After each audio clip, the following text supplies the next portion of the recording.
Mety toetry ny andro eny an-dranomasina ny zoma 5 jona 2024 amin'ny 9 maraina hatramin'ny sabotsy 9 jona 2024 amin'ny 9 maraina.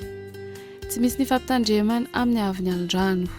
Tanjony bobaomby hatrany mitanjona angotsy andrahoana mitsitokotoko ho avy atsinanana na atsimo-atsinanana nandrivotra ka ho folo hatramin'ny 20 kilometatra isan'ora. Hahatratra 30 kilometatra isan'ora indraindray any amin'ny tapany avaratra Anonjabe ny ranomasina avy ny onja adidina ny 1.5 metatra. Tanjona angotsy hatrany manoro andrahoana mahalana ho avy atsinanana na avaratra atsinanana nandrivotra ka ho folo hatramin'ny 20 kilometatra isan'ora. Adiny mpanonjana Anonjabe ny ranomasina avy ny onja iray hatramin'ny 1.5 metatra.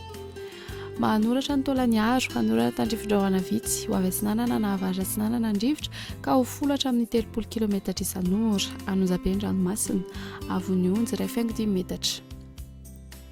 Taolany aro hatrany mitanjona vohimena andrahoana mitsitokotoko ho avy atsinanana nandrivotra ka ho 20 hatramin'ny 30 kilometatra isan'ora. Hahatratra 70 kilometatra isan'ora indraindray. Anonjabe ny ranomasina avy ny onja 1.5 hatramin'ny 2 metatra.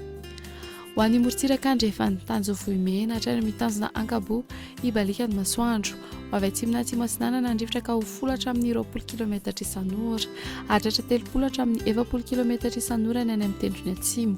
Adiny mpanonjana Anonjabe ny ranomasina avy ny onja iray hatramin'ny 1.5 metatra. Tanjona akaboatra ny mitanjona vilanandro omaina amin'ny akabeny ho avy atsimo amin'ny akabeny rivotra ka ho folo hatramin'ny 20 kilometatra isan'ora. Hahatratra 30 kilometatra isan'ora indraindray.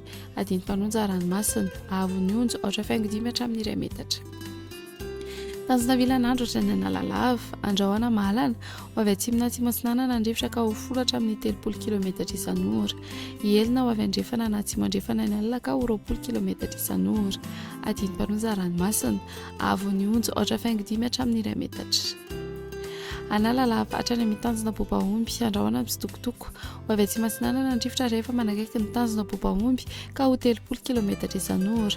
Ho avy andrefana kosa ny any akafa ka ho folo hatramin'ny 20 kilometatra isan'ora.